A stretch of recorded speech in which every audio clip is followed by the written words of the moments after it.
Welcome to the finale of the bow and arrow series, and in this part I will be migrating the entire project into my Smart Enemy AI series to create a bow enemy AI to fight against. This is mainly to show you the benefits of building things in this modular way and how easy it is to extend the functionality from the player to the enemy. And I will also be adding a Killcam attached to the arrow as promised in the last part. So let's get started. Alright, so I'm going to start first with adding the Killcam to our fired arrow, but if you want to skip it and go directly to migrating the project to the enemy AI, then you can go to this timestamp on the screen. And if you want to see how the Killcam is done, then you can stick around. So first thing we need to do is we're going to get our arrow, our BP arrow, and we're going to attach a camera to this arrow class. So let's go to our arrow mesh over here, search for camera, and we're just going to add this regular camera here. All right, and then you can place it where you want it to be. So how far from the arrow, how high, and what angle. So I'm just going to do something like this, just behind the arrow and a bit on top and tilted. And you can play around with it until you're happy, and make sure also to attach it to the mesh. I mean, you can also attach the collision box. The whole component is moving, but yeah, I like attaching it to the mesh, so it always moves if you move the mesh independently. All right, and then we want to switch to this camera when we press a button or do something. But first, we need a reference to the arrow that's being fired to switch to the camera of that arrow. Because you can have multiple arrows, of course. So if we go to our AC BowMechanics, our actor component, we need to create a variable when we start firing the arrow. Because right now we only have a variable for the arrow that is being aimed. So I think it's somewhere here. Yeah, this one. So the arrow ref, this is the arrow that you're currently aiming. And then when we fire the arrow, we delete this ref. So in the fire aimed arrow function, you see here we unset it. So we basically remove this variable. So before we do that, we want to actually create a new variable. So this arrow ref here, I'm going to promote it to a variable. And we're going to call this the fired arrow ref. So now we have two variables, one for the regular arrow, one for the fired arrow. We're going to still delete the arrow ref, but then we create a new fired arrow ref. So basically we're just replacing it. All right, so, and now let's go to our BP player. So in our player, I'm just going to add a function here. So when we press a button, I'm just going to do it quick and dirty. Of course, in your game, you can decide how or when you want to switch to your kill cam. But here, I'm just going to say when I press the left shift button, first I'm going to slow down time so that we can follow the arrow moving through time a bit slower. So we're going to set global time dilation. 1 is regular time. So 0.3, for example, is like 1/3 of the time. And then when we release it, we set it back to 1. And then here is where I'm going to do the switching to the camera. So to switch to a camera, there is a function called set view target, but it's actually a function on the player controller. So first we need to get our player controller. You can use this one. Of course, if you have a multiplayer game, please don't use this player controller that has a player index because you don't know what your current player index is. So yeah, don't use that for multiplayer. And then we're just going to do set view target with blend. All right, so this function will take a new view target. Here, the view target is just the actor that has a camera component attached to it. Let me move it here to give ourselves some space. So the actor component is our fired arrow. So I'm going to get our AC BowMechanics, and then I'm going to get our fired arrow ref. It's also good to make sure that it's valid first. So I right click and convert to a validated get. And if it is valid, then this will be my new view target. And then you can set a blend time, like how fast should it blend into the new camera. So I'm going to do something like 0.3 seconds. And you can decide, do you want it, the curve of the blend, let's say, ease out, for example. And then when we release, we want to return back to our regular view target. So we're just going to copy this part here, and we're just going to change the view target. The new view target will be ourself. because we are in the player. All right, and that's pretty much it. Let's see how this looks. So if I play now, I fire an arrow and I press shift. We can follow the arrow. I think something weird happened. Yeah, so if I... Yeah, it takes a while. So I think 0.3 seconds is a bit too much. Let's do 0.1. And I'm going to make it linear. I think ease out is also slowing it down a lot. Now, there we go. That's a lot better. But as you can see, the arrow is a bit static in the air. So it doesn't move, it doesn't do anything. It feels a bit boring. So we're going to have the arrow also spin so that when we're watching it, it looks a bit more dynamic. So let's spin the arrow. So back in our BP arrow here, I'm just going to create a new function somewhere here. Custom event, we're going to call it spin start, something like that. And the first thing, I'm going to add a timeline because we want to do something over time. So we're going to use a timeline for this. I'm going to call it our spin arrow timeline. And I'm always going to play from start when we call this function. And let's open up our timeline by double clicking on it. So first, I'm going to have the length of a timeline to be 1 second, and we're going to add a float track because we're going to affect the X rotation of the arrow. So I'm just going to create and name this tag X rotation. And I want it to spin about 3 times per second. So to do that, I'm going to add a key here at time 0, and the value will also be 0. Then I'm going to add a key at time 1, and the value here will be 360 times 3. So that's 3 spins per second, and that's 1080. So we just have a timeline going from 0 to 1080 in 1 second. And we're going to keep it as a linear timeline. So back in our graph here, now we have our X rotation. So we want to get our arrow mesh, the mesh itself, and we're going to set its relative rotation. So we're going to set its relative rotation on update. So every time this timeline updates, and let's split this, and we'll just plug in the X rotation to our new X rotation. Oh, and very importantly, back to the timeline, make sure to also press on this button that makes it loop. So that means that when the timeline finishes, it restarts again. So it keeps spinning 3 times every second. So we don't have to on finish, call it again, or do something like that ourselves. All right, and then just at the end of the fire function here, yeah, let's do it here. Let's call spin start. All right, and now let's see how this looks. So if I fire the arrow, it should be spinning. Now let's watch it. Whoa, okay. The mesh is spinning, so the camera is spinning. So then I take back what I said in the beginning. Let's not attach the camera to the mesh.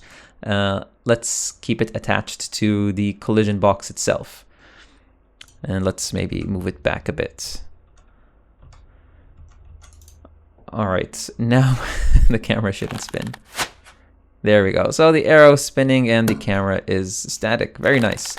Now, when the arrow hits something, it keeps spinning. So we probably want to stop that. So let's go here. When we overlap with something and we stop the projectile movement component, yeah, let's just do it somewhere here. We're just going to get our timeline. So when you add a timeline, you'll always find it in the components tab here. So your spin arrow timeline. Or you can also just right click and search for get spin arrow timeline, both the same. And then what we're going to do is we're going to call stop. And that's it. We're just going to stop the timeline. So it stops looping and the spinning stops as well. And now if I shoot and boom, it stopped. Perfect. All right, and now the moment you've been waiting for, we're going to migrate the entire bow and arrow project into our enemy AI and create bow and arrow enemies. Now, before migrating it, there's one thing that we need to do in our actor component to make it agnostic of whether this actor component is applied to a player or to a NPC. And that is in our, right here actually. So in our fire aimed arrow function, we calculate the aim direction here. But there's only one problem. This calculate aim direction gets the direction from the camera component of the character. But this assumes that the character is a player, because otherwise they wouldn't have a camera component, or is a possessable character. So this is the one thing we want to change. And this is going to be very simple. What we're going to do is we're just going to move this entire calculate aim arrow direction to the player and provide it as input to our actor component. So you can just copy the whole function here. So I'm just going to copy it, go back to my player and paste. And then we're just going to replace this get component by class with our actual camera component. And do we need to do anything else? Yeah, so the arrow ref here, we need to get it from our AC BowMechanics instead. So get arrow ref, convert to validated get. All right, that will be the same one. And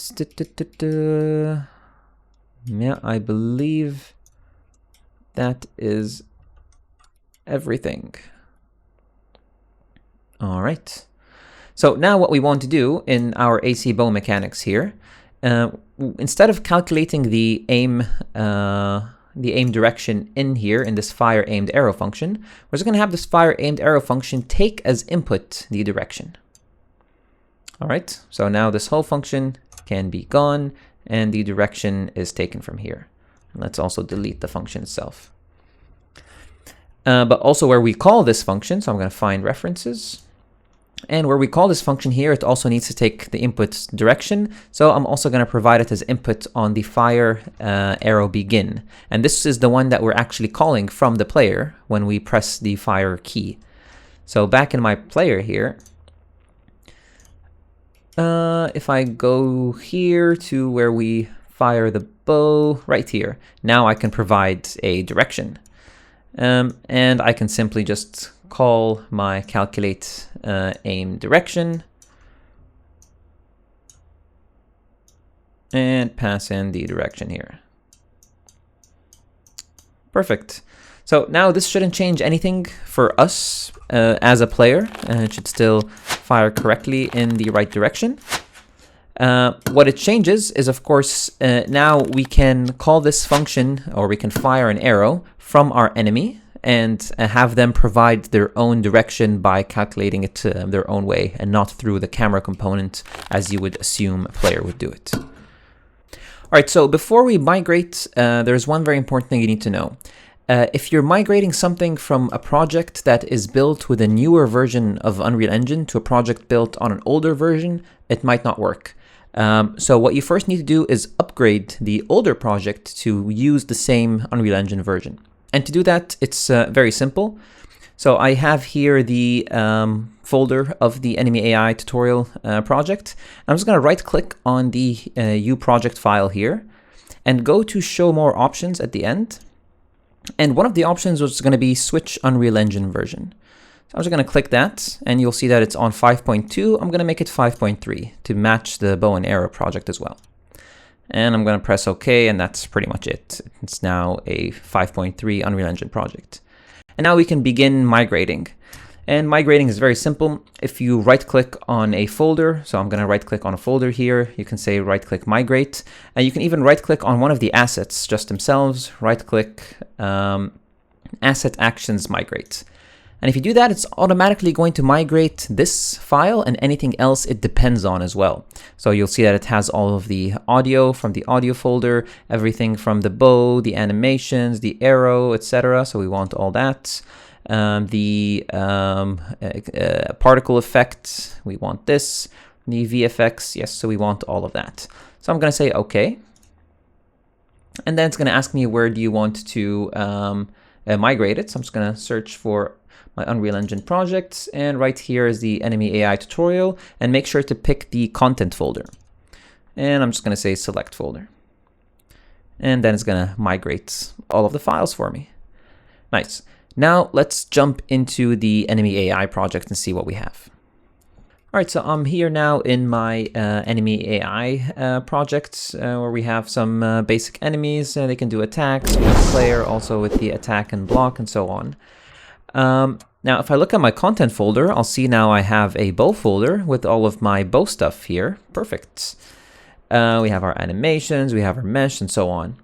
But we're missing one thing that's very important, and that is the animation blueprint that we used for the character. We want to apply it to the enemy, so we need to migrate that as well.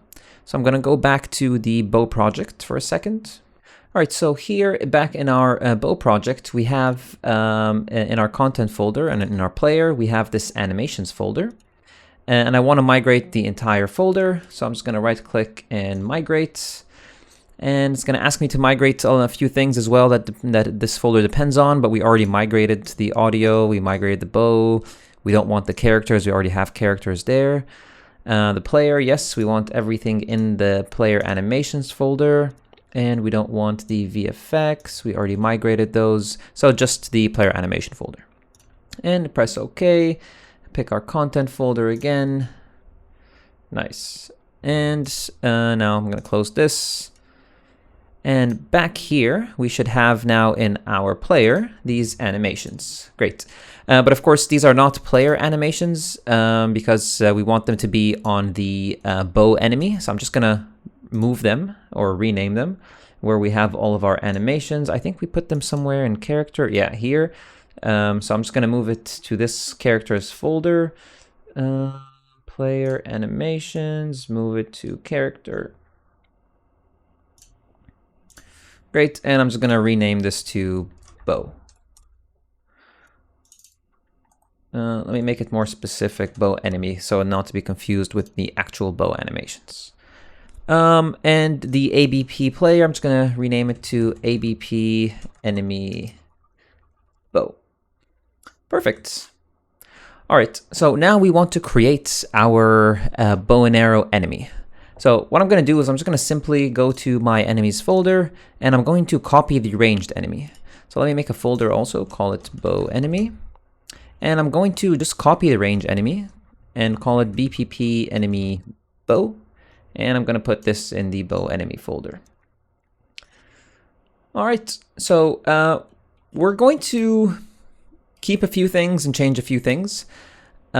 First of all, let's change the movement speed. So set movement speed here. I want the bow character to be a bit faster. So I'm going to make walking like 400, jogging 500, and yeah, let's keep sprinting and jogging the same. This is a simple change. And now the equip weapon, we don't need it because we are always going to have weapon equipped. So that means we don't need this function as well. Fire rifle, so the attack event, we are going to override the attack event to play our own. So I'm just going to remove this, but I'm going to keep this for now, but we will be creating our own. And now what we want to do is actually add the actor component to our character. So if I go here and say search for AC BowMechanics, our actor component, we'll find it. And now we have it applied to our bow enemy. Nice. Now, first thing, I'm going to configure the actor component and set the variables that we want. So as soon as you click on it, you're going to see here all of the variables that you can configure. But there's one thing that's very important to mention is you'll see a lot of variables like initial rotation, aim rotation rate. These things we shouldn't be able to configure. These are just internal variables that the actor component needs to run correctly. And if you want any variables to not be accessible by the user of this actor component, you should make them a private variable. And it's good practice to do that in any case. To have exposed certain variables as public means accessed from anywhere, or private means only accessed from within that class. So you don't accidentally, I don't know, change the is firing arrow to be always true, and that will screw up everything pretty much. So I'm going to do that now, and I'll show you what it looks like. So if I right click on the AC BowMechanics and say edit, it's going to open the actor component for me. And then I have the list of all my variables here.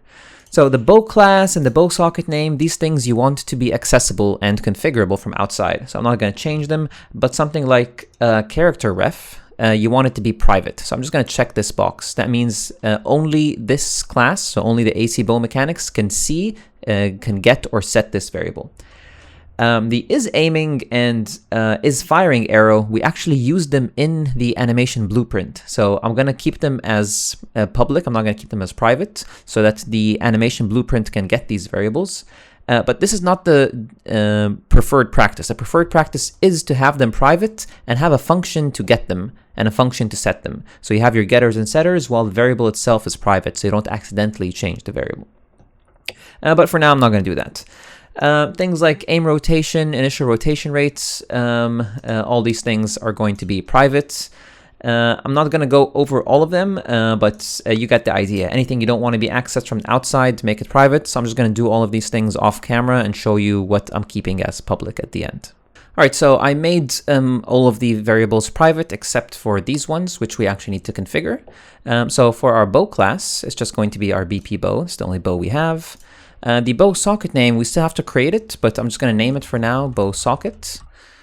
And the arrow socket's the same, arrow socket. We've already created those before on our other character in the other project, but since this is technically a different character, we need to recreate these sockets. And the fire bow montage, we already have migrated as well. All right, now the next thing we want to do is on our mesh itself, we want to change the animation blueprint because now it's doing the ranged animation. So I'm going to change this to ABP enemy bow. Make sure not to pick ABP bow. This one is for the bow itself, the weapon. This is the one for the character. All right, so he's doing his bow pose. Great. And now we just need to set the sockets. So I'm actually just going to copy the sockets from the other projects. You can literally just Control-C, Control-V, copy socket from one mesh to another since they're both using the same mesh. So I'm going to open up my mesh here.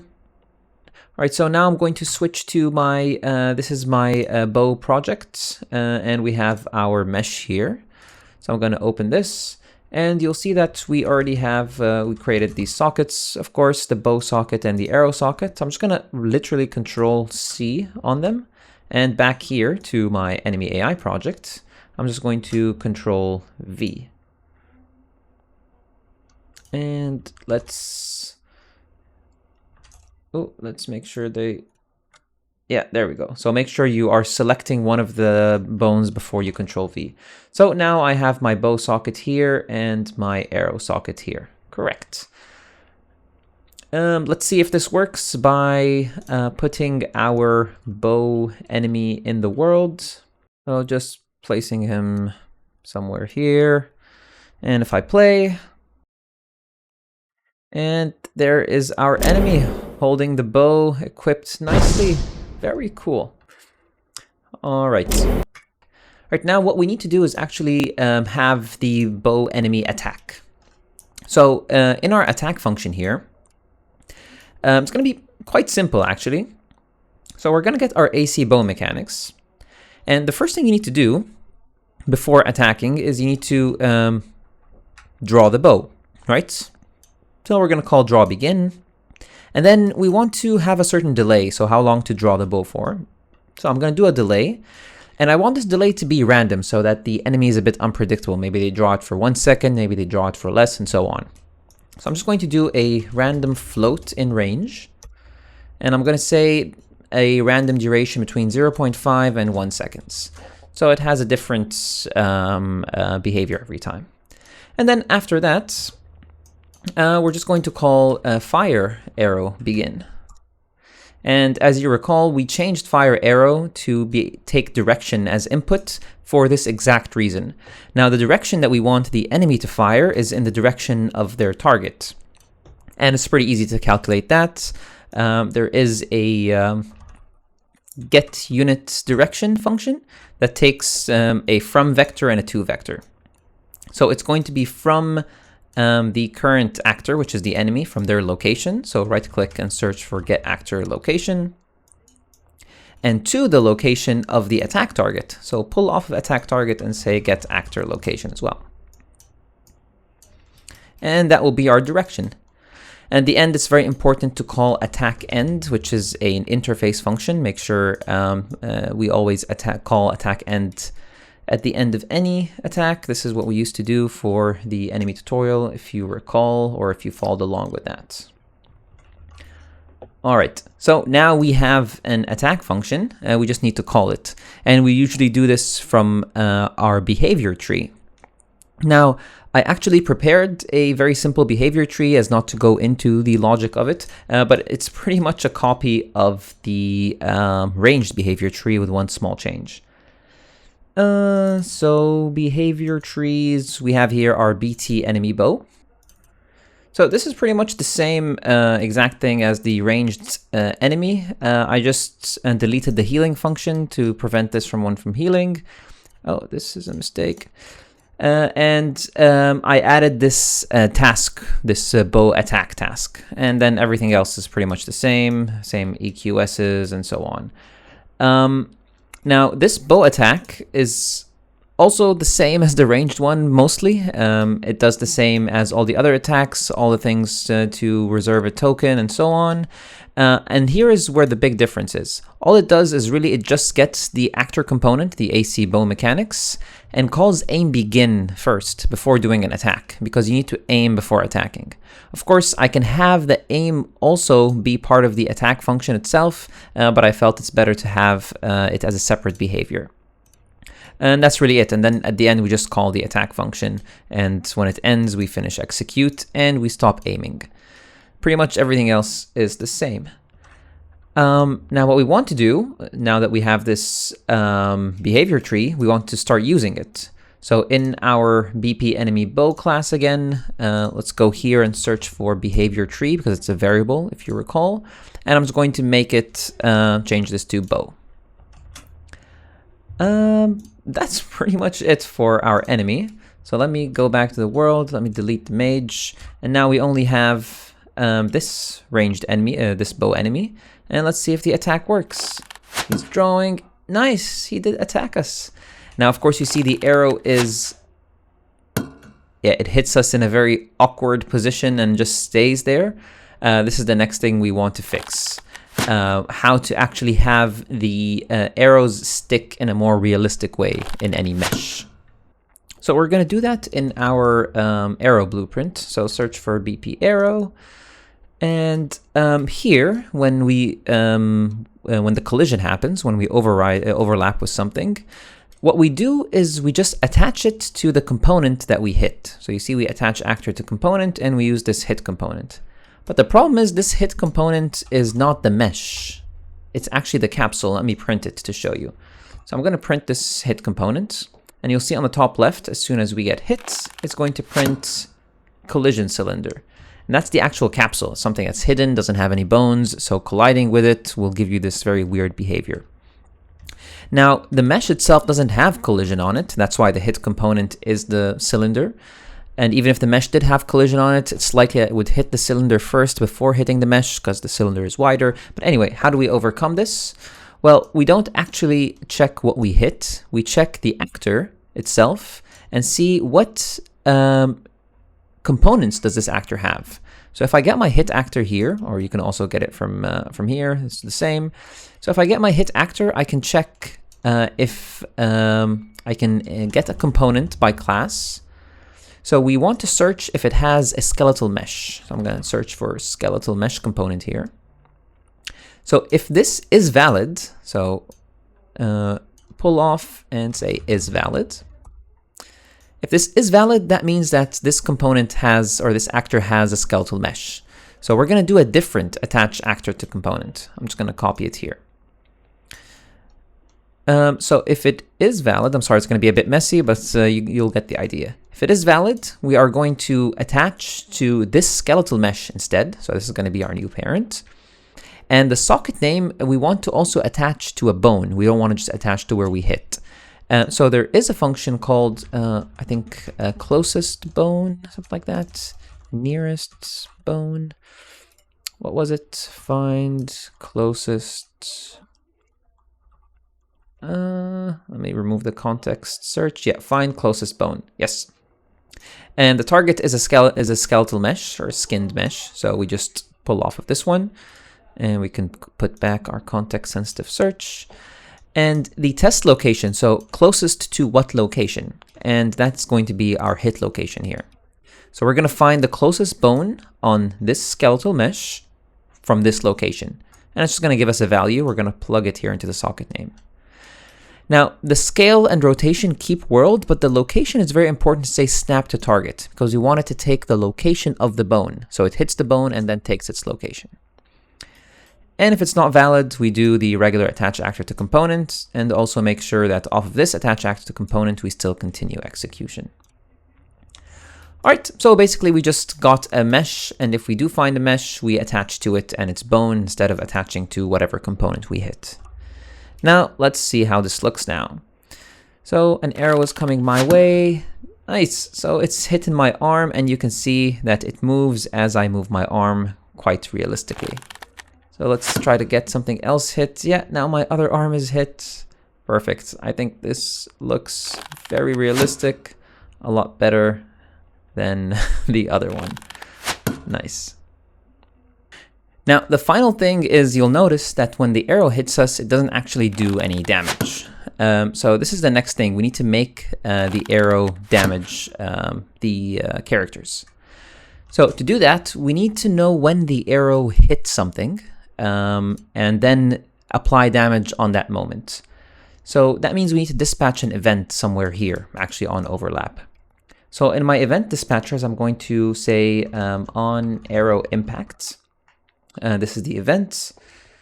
And we need to know a few things that you might want to know, of course. How fast was the arrow going? Maybe what was the strength to adjust the speed based on that. So we're going to add an input here. We're going to call it the, I don't know, strength. And that's going to be a float. We already have a variable for that, I believe. Yeah, this one, this strength, but we don't save it. Do we save it? No, we don't save it. We might want to save it. So let's just actually promote this to a variable. And we'll just plug it in the end here. And you can plug it in anywhere you want. And we also want to know a few other things. We want to know who the hit actor is. So who are we applying damage to, who was actually hit, and that's going to be of type actor. And if you want, it's also good to add the hit result itself. So pretty much this thing, everything you know about the hit itself. Which also includes the hit actor, I know, but it's also easier just to have it outside of the struct if we don't want it. So this is going to be of type hit result. All right, so now we are dispatching this event from the arrow itself, mind you. But in our actor component, our BowMechanics, we are not dispatching this event yet. So we actually also want to dispatch the same event from our actor component, because in our enemy, we just want to listen to a single event. We don't want to have a reference to every single arrow that we fire and then attach an event listener to that. So it's much easier to have one event here and then have the attaching of all the arrows handled by this function. So let's do that. We are pretty much gonna copy this thing. I think we can actually just copy it as well. Control C back here. Control V. Nope. Okay, let's just create our own. And we're just going to call it on arrow impact as well. And we're going to give it the same variables. Strength. Oh, this was float. Hit actor, which was our actor ref. And the hit result, which was of type hit result. Now we just need to listen to this event or bind to it, and we're going to do it right here before we call fire aimed arrow. It's very important to do it before we call fire aimed arrow, because once we do call fire aimed arrow, we delete our arrow ref. So we're going to do it right here. We get our arrow ref, and we say assign on arrow impact, which is the name of the function or the event dispatcher we created. And then when this event is dispatched, we are just going to call our duplicate event here and then pass in the same values. So now we're just saying before you fire an arrow, bind to its impact effect. And when the impact is called, just call this single function that we have here or dispatch it. So now what we can do is on our AC BowMechanics, if you click on it and scroll all the way down, you'll see that all of the event dispatchers are here. So we have on arrow impact here. And I can just click this plus icon and it will give me the listener of this event. So this is what happens when the event is called. So I can just get my hit actor and say take damage, which is of course from make sure it's called the one with message next to it. So this is of course the interface function to take damage. The damage causer is self. And now the damage info itself, we pull off it and say make damage info. And you can of course have a certain amount. You can have it based on the strength and so on. So I can have the strength multiplied by, I don't know, 10. That will be our damage. And damage type, let's do projectile, hit reaction, can be blocked, shouldn't damage invincible, and shouldn't force interrupt. Yeah, and that's pretty much it. So now we should be taking damage right away. Let's see.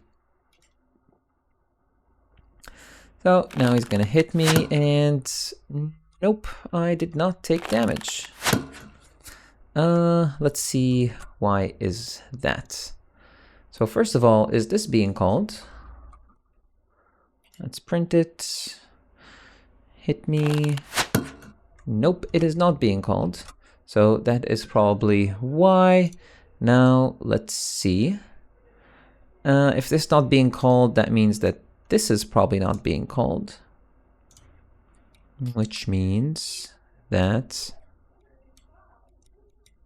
Oh, we're not actually calling this arrow impact function that we created. That's my bad. So let's call it somewhere here before we do a delay and destroy the component. Yeah, so the strength will be our strength variable. The hit actor will be this guy.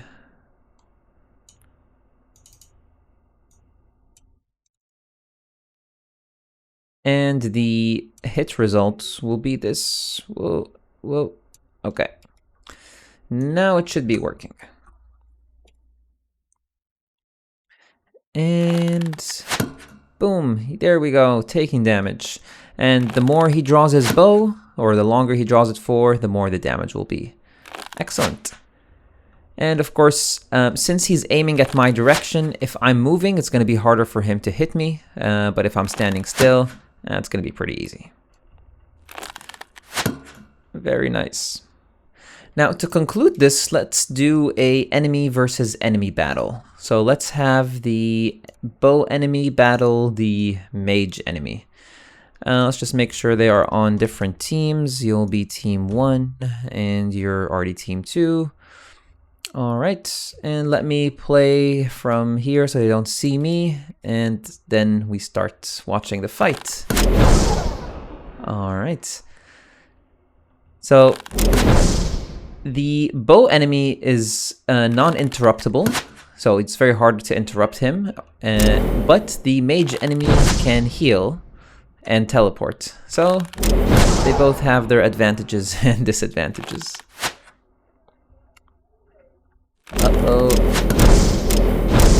Oh. Come on. Hit. Oof. I think Mage has got this one. Come on, get him, Bow. Oh, Mage got this one. Nice. And that's it for the bow and arrow series for now. I will probably be revisiting it later in the future if I find cool mechanics that I want to add to it, or if I get requests from my patrons. I do prioritize video requests from my patrons, and thank you all for supporting me on Patreon. And if you want to get access to the source code of all my tutorials, get early access to videos, get access to my chatbot, and a lot more benefits, and of course support me and the channel, then check out my Patreon page. Link in the description, as well as right here on the screen. And if you enjoyed this video and found it useful, please consider giving a like and subscribe. And as always, thank you for watching, and I'll see you in the next one.